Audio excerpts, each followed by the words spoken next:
바리새인들은 돈을 좋아하는 자들이라.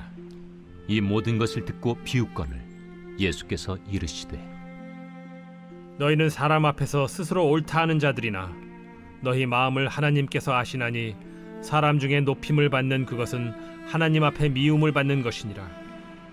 율법과 선지자는 요한의 때까지요, 그 후부터는 하나님 나라의 복음이 전파되어 사람마다 그리로 침입하느니라. 그러나 율법의 한 획이 떨어짐보다 천지가 없어짐이 쉬우리라. 무릇 자기 아내를 버리고 다른 데 장가드는 자도 간음하며 무릇 버림당한 여자에게 장가드는 자도 간음함이니라. 한 부자가 있어 자색 옷과 고운 베옷을 입고 날마다 호화롭게 즐기더라.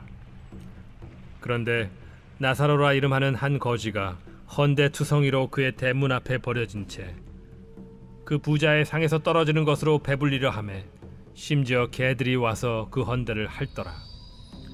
이에 그 거지가 죽어 천사들에게 받들려 아브라함의 품에 들어가고 부자도 죽어 장사되매 그가 음부에서 고통 중에 눈을 들어 멀리 아브라함과 그의 품에 있는 나사로를 보고 불러 이르되, 아버지 아브라함이여, 나를 긍휼히 여기사 나사로를 보내어 그 손가락 끝에 물을 찍어 내 혀를 서늘하게 하소서. 내가 이 불꽃 가운데서 괴로워하나이다. 아브라함이 이르되, 예, 너는 살았을 때에 좋은 것을 받았고 나사로는 고난을 받았으니 이것을 기억하라. 이제 그는 여기서 위로를 받고 너는 괴로움을 받느니라. 그뿐 아니라 너희와 우리 사이에 큰 구렁텅이가 놓여 있어 여기서 너희에게 건너가고자 하되 갈 수 없고 거기서 우리에게 건너올 수도 없게 하였느니라. 이르되, 그러면 아버지여, 구하노니 나사로를 내 아버지의 집에 보내소서. 내 형제 5이 있으니 그들에게 증언하게 하여 그들로 이 고통받는 곳에 오지 않게 하소서. 아브라함이 이르되, 그들에게 모세와 선지자들이 있으니 그들에게 들을지니라. 이르되, 그렇지 아니하니이다. 아버지 아브라함이여, 만일 죽은 자에게서 그들에게 가는 자가 있으면 회개하리이다. 이르되, 모세와 선지자들에게 듣지 아니하면 비록 죽은 자 가운데서 살아나는 자가 있을지라도 권함을 받지 아니하리라 하였다.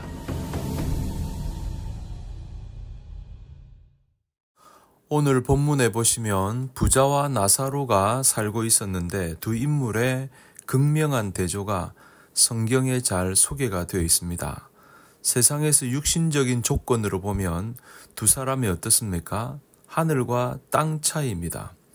부자는 떵떵거리며 호화롭게 살아갑니다.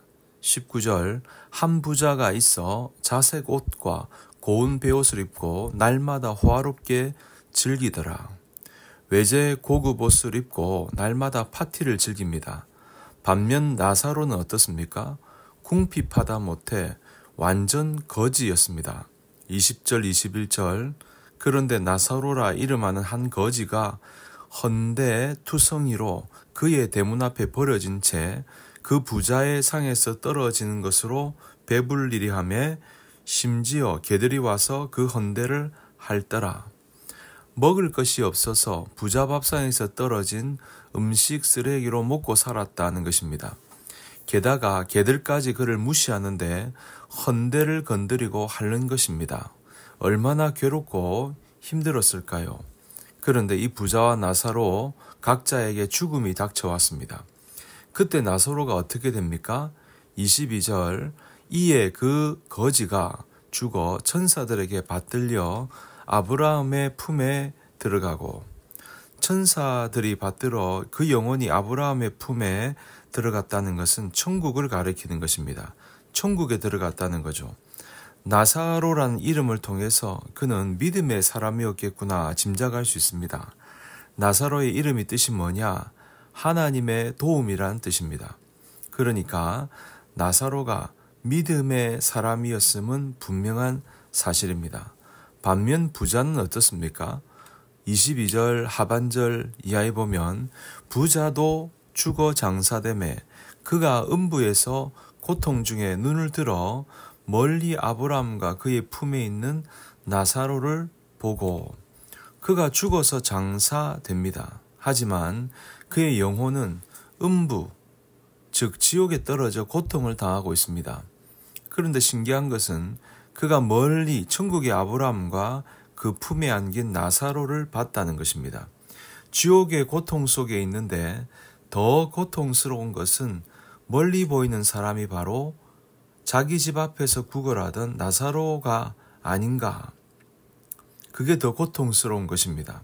그런데 어떻게 저 사람이 아브라함의 품에 안겨 있는 것인가? 너무나도 충격이었을 것입니다. 자기는 호화롭게 살았는데 지금은 지옥에 와 있고, 저기 나사로는 볼품없이 살았는데 천국에 와 있고, 도대체 이게 무엇인가 싶었을 것입니다. 어쩌면 나사로의 모습을 한없이 부러워했을 것입니다. 자, 그런 가운데 그는 아브라함에게 간청을 합니다. 24절, 불러 이르되 아버지 아브라함이여, 나를 긍휼히 여기사 나사로를 보내어 그 손가락 끝에 물을 찍어 내 혀를 서늘하게 하소서. 내가 이 불꽃 가운데서 괴로워하나이다. 유대인들은 육신의 조상을 통틀어서 아버지라고 부릅니다. 그래서 아브라함을 아버지라 부르고 있습니다. 부자가 지옥의 불꽃으로 너무 고통스러우니까 나사로를 시켜서 손가락 끝에 물을 찍어 혀에 적셔달라고 간청을 하는 것입니다. 하지만 아브라함은 이런 지하에 거절합니다. 천국과 지옥 사이에는 큰 구덩이가 있어서 왔다 갔다 할 수 없다는 거죠. 그런데 또 한 가지 소원을 말합니다. 세상에 5 형제가 있는데 그들이 지옥에 오면 안 되니까 나사로를 좀 보내어서 좀 전도해주면 안 되겠냐 하는 부탁을 하는 것입니다. 그런데 그 요청마저 역시 거절당합니다. 아브라함이 뭐라 합니까? 세상에 모세와 선지자들, 즉 전도자들이 있으니까, 다시 말하면 성경도 있고 전도할 전도자들이 있으니 그들이 전해줄 거라고 말하는 것입니다. 상황이 이렇게 되니까 그 부자는 절망했고 후회 막심했을 것입니다. 후회되는 일이 참 많았을 것입니다. 그 중에 우리가 반면교사 삼고 우리는 결코 후회하지 않아야 될 것이 있는데, 그 중에 한 가지만 살펴보면 바로 믿음이라는 것입니다. 살아있는 동안에 반드시 온전한 믿음으로 신앙생활을 해야 후회하지 않는 삶을 사는 것입니다. 여러분, 죽음 이후에 영혼이 내사에 들어갈 때 천국과 지옥의 갈림길이 있습니다. 그 갈림길에서 천국이냐 지옥이냐 오직 믿음의 유무에 따라서 갈리워지는 것입니다. 히브리서 9장 27절에 한 번 죽는 것은 사람에게 정해진 것이요 그 후에는 심판이 있으리니 라고 했습니다. 누구에게나 죽음이 닥쳐오고 그 후에는 심판이 있다는 것입니다. 모든 인간은 죄인입니다. 로마서 3장 10절에 의인은 없나니 하나도 없으며, 죄값으로 영원히 죽을 수밖에 없습니다. 로마서 6장 23절에 죄의 삭은 사망이요 라고 했습니다. 그러나 하나님의 아들 예수 그리스도가 인간으로 오셔서 십자가 죽음으로 우리의 죄값을 대신 치렀습니다. 그래서 십자가 대속이라고 말하는 것이죠. 다시 말하면 예수님이 우리를 대신해서 심판을 받으신 겁니다. 예수님의 십자가 고통은 지옥 고통의 예고편입니다. 예수님이 그것을 대신 당하셨습니다. 그러므로 대속의 십자가를 믿으면 누구든지 죄와 사망에서 구원받고 영생을 얻게 됩니다. 이렇게 볼 때 믿음이 얼마나 소중한지 알 수 있습니다.